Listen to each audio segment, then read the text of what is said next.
मुख्यमंत्री देवेंद्र फडणवीस आज कोल्हापूर दौऱ्यावर. इंडिया आघाडी आणि शिवप्रेमी आज मुख्यमंत्र्यांना भेटणार. इंद्रजित सावंत धमकी प्रकरणी मुख्यमंत्र्यांशी चर्चा करणार.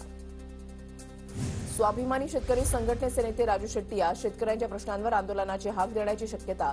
थकीत एफआरपी संदर्भात राजू शेट्टी साखर कारखान्यांना नवीन अल्टिमेटम देण्याची शक्यता. यंदाच्या अर्थसंकल्पात महिलांना 2100 रुपये देणार असं सांगितलं नाही. जाहीरनामा 5 वर्षांसाठी असतो. लाडकी बहीण योजनेबाबत आदित्य तटकरे यांची माहिती. महायुती सरकारचा मोठा निर्णय. प्रतिज्ञापत्रासाठी 500 रुपयांचं मुद्रांक शुल्क माफ. महसूल मंत्री चंद्रशेखर बावनकुळेंची घोषणा. विद्यार्थ्यांना दिलासा. आदी घटनेची तीव्रता माहिती नसल्यानं पहिलं वक्तव्य अजाणतेपणामुळे. संतोष देशमुखांच्या हत्येचे फोटो समोर आल्यानंतर नामदेव शास्त्रींची प्रतिक्रिया. तर खटला फास्ट ट्रॅक कोर्टामध्ये चालवण्याचीही मागणी. संतोष देशमुख हत्या प्रकरणी धनंजय मुंडेंची चौकशी करा. त्यांच्यावर कारवाई झालीच पाहिजे. मुंडे 100% 302 मध्ये येतील. जरांगे पाटलांची आक्रमक भूमिका. सोमनाथ सूर्यवंशीचा पोलीस कोठडीमध्ये मृत्यू झाला. त्याची चौकशी का करणार नाही. छगन भुजबळांचा सवाल.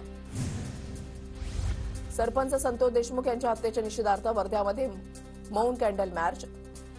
कॅन्डल मार्चमध्ये शहरातील विविध सामाजिक संघटना, नागरिक, विद्यार्थी आणि समाजसेवकांचा सहभाग. मंत्री माणिकराव कोकाटेंच्या शिक्षेला स्थगिती. सदनिका घोटाळ्याप्रकरणी नाशिक सत्र न्यायालयाकडून कोकाटे बंधूंना मोठा दिलासा.